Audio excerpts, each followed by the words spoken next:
সত্যজিৎ রায়, জন্ম ২ মে ১৯২১ এবং মৃত্যু ২৩ এপ্রিল ১৯৯২ কলকাতায় জন্মগ্রহণ করেন। তাঁর পরিবার সাহিত্য ও শিল্পকলায় সমৃদ্ধ ছিল।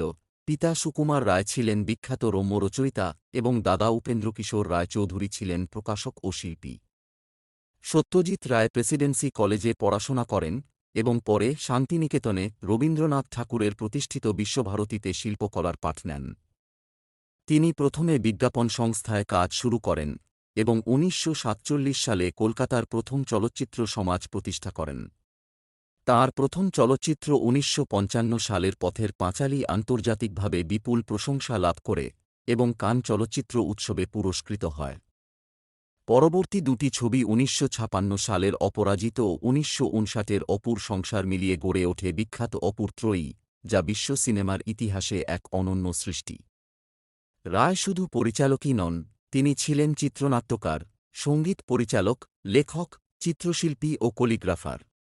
তাঁর উল্লেখযোগ্য চলচ্চিত্রের মধ্যে রয়েছে চারুলতা, জলসাঘর, শতরঞ্জকি খিলাড়ি এবং গুপি গাইন বাঘা বাইন।